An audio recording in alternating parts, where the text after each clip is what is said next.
तो Bihar fish seed centre के YouTube channel में आपका स्वागत है। आज हम आपको बताने वाले हैं कि गैंचा मछली या पटिया मछली या ईल मछली या इसको पकाल बोलते हैं बंगाल में, इसका पालन किस तरह से होता है, जिसकी शुरू से लेकर के अंत तक सारी जानकारी हम आपको देंगे। देखिए, हम लोग पिछले साल पकाल का कल्चर किए थे, तो अब इस साल हम आपको कुछ जानकारी देने लायक हैं कि हम आपको कुछ बता सकते हैं। तो देखिए, पाकाल का जो बच्चा होता है वो अभी बच्चा बहुत महंगा रहता है, लगभग 7-8 रुपया 6 रुपया, जैसा जब टाइम रहता है उस हिसाब से प्राइस रहता है और साइज के हिसाब से भी प्राइस रहता है। लोग देखिए, ये वाला तालाब आप देख रहे हैं, इस तालाब में हम लोग मांगूर और सिंगी और पटिया या गैंचा बोल लीजिए उसको, हम लोगों ने इसमें उसका कल्चर किया है। अभी हम आपको इसमें थोड़ा सा फीड दे करके दिखाते हैं। देखिए, ये सारा फीड इसमें रखा हुआ है, ये हम फीड आपको इसमें दे करके दिखाते हैं। इसमें तो अभी ये पटिया तो ऊपर नहीं आता है, लेकिन अभी आपको सिंगी मांगूर दिखेगा इसमें।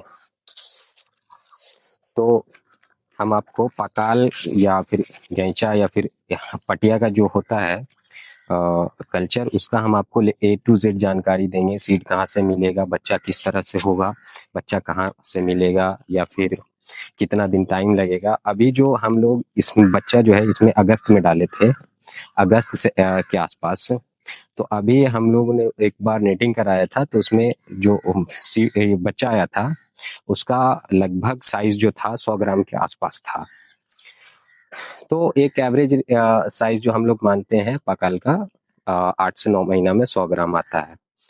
और इसका रेट की बात करेंगे, पकाल के रेट की बात, तो 800-900, बिहार में तो 1000 भी चला जाता है, रिटेल में 1000-1200 भी, जब साइज अच्छा होता है तो 1000-1200 भी चला जाता है। तो इसका जो है 8 से 9 महीना लगता है, और हाई डेंसिटी में देसी मांगूर और सिंगी के साथ भी हम लोग इसको कल्चर कर सकते हैं, इसका कोई दिक्कत नहीं है। तो इसमें हम शुरू से बात करते हैं कि सीड कहाँ से मिलेगा। तो सीड आप लोगों को मेरे पास से मिल जाएगा, आप दिए गए नंबर पे कॉल करेंगे तो सीड मिल जाएगा।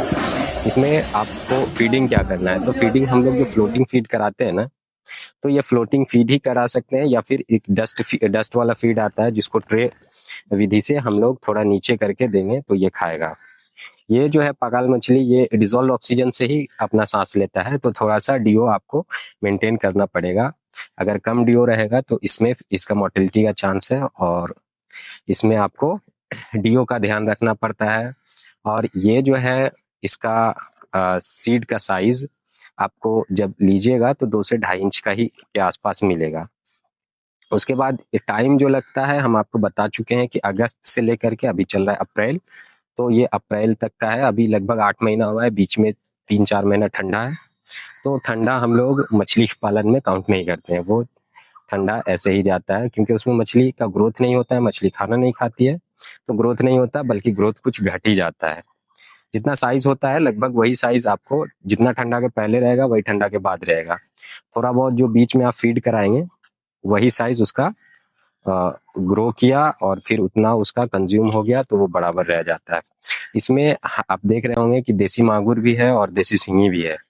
तो सिंगी और मांगूर का जो है, मांगूर आपको 200-250 ग्राम तक हो जाती है, लेकिन टाइम उसमें 7-8 महीने लग जाता है ठंडा छोड़ करके। तो ऐसा ही 100 ग्राम के आसपास होगा टोटल जब पटिया, तो हम लोग इसको मार्केटेबल साइज कर है वो हम लोग उसको बेच देंगे। अभी इसका चल रहा है जून के आसपास, हम लोग इसको हार्वेस्ट करके टोटल सुखा करके और पटिया निकाल करके सेल कर देंगे। तो ये हो गया इसका सीड। इसका फीडिंग हमको लेना है कॉमर्शियल फीड पाउडर वाला, वो हम लोग करा सकते हैं, या फिर हम लोग जो देसी मांगूर को फ्लोटिंग देते हैं या सिंगी को जो फ्लोटिंग देते हैं वो भी दे सकते हैं, लेकिन उसमें फीडिंग इसका कम है। इसको मोस्टली, और ये लाइव फीड ज़्यादा प्रीफर करता है, जैसे ब्लड वॉर्म हो गया, ये सब उसको ज़्यादा पसंद है, या फिर आप अर्थवॉर्म भी दे सकते हैं अगर आपके पास है तो। ये सब इसको बहुत पसंद है खाने में। उसके बाद अब रही बात इसमें डिजीज वगैरह की, तो इसमें जो है मोस्टली डिजीज ठंडा में आती है, और ठंडा में क्या होता है ना कि इसमें इसका स्केललेस फिश है, तो इसमें स्केल में फंगल इन्फेक्शन लग जाता है, जिसकी वजह से मोर्टेलिटी आ सकती है। तो ठंडा में हम लोग जो भी तालाब रखेंगे, अगर हमको ठंडा तक रखना है, तो फिश तालाब का डेप्थ हम लोग 4 फीट 5 फीट नॉर्मली रखते हैं तो उसको हम लोग 7-8 फीट रखेंगे। ज़्यादा डेप्थ रहेगा तो पानी थोड़ा सा वार्म रहेगा, तो आपको मछली में बीमारी नहीं आएगी। और उसके बाद क्योंकि ये बॉटम लेयर में रहने वाली मछली है, तो हम लोग को इसका जो भी तालाब होगा उसका बॉटम क्लियर रखना होगा। तो प्रॉपर टाइम पे जियोलाइट वगैरह यूज करते रहना है, और कुछ सॉइल प्रोबायोटिक और वाटर प्रोबायोटिक यूज करते रहना है, ताकि हमारा पानी और तालाब का जो तली है वो साफ सुथरा रहे। और फिर हम लोग इस तरह से अपना पालन क्लियर कर सकते हैं। और देखिए, कोई भी पालन करते हैं तो ऐसा जरूरी नहीं कि हर बार प्रॉफिट ही आए या लॉस ही हो। 1-2 बार करने के बाद, अभी तो क्योंकि ये नया है, बहुत कम लोग कर रहे हैं, तो हम लोग ने पहले सोचा कि खुद से शुरू करके देखते हैं क्या इसका रिजल्ट होता है। तो अभी तो इसका मेरा हार्वेस्टिंग नहीं हुआ है, अभी अगले महीने या उसके अगले महीने हम लोग हार्वेस्ट करें, अगर बारिश पहले नहीं आती है तो। क्योंकि फिर बारिश आ जाएगी तो बिना सुखाए हुए तालाब इसका हार्वेस्टिंग करना पॉसिबल नहीं है। अगर बारिश आ जाती है तो फिर हम लोग को इसको एक साल अगले साल तक के लिए छोड़ना होगा, और फिर मई के आसपास इसको हार्वेस्ट करना होगा। क्योंकि अभी कुछ मछली जो है वो तो 100 ग्राम है, कुछ मछली और कम साइज भी है। तो सीड इतना महंगा है, तो इसको 100 ग्राम से कम में अगर हम हार्वेस्ट करते हैं तो हम लोग का लॉस हो जाएगा। इसलिए हम लोग इसको, जब एक साइज आ जाएगा, और पटिया का सिस्टम ही वही है कि एक प्रॉपर साइज का पटिया रहेगा तो ही आपको प्राइस मिलेगा, नहीं तो आपको प्राइस नहीं मिलेगा। छोटा पटिया का कोई ज्यादा प्राइस नहीं है, वो आपको 200-300 रुपए में बेचना पड़ेगा। तो इसलिए आप एक प्रॉपर साइज में आएगा, फिर हम लोग इसको सेल करेंगे।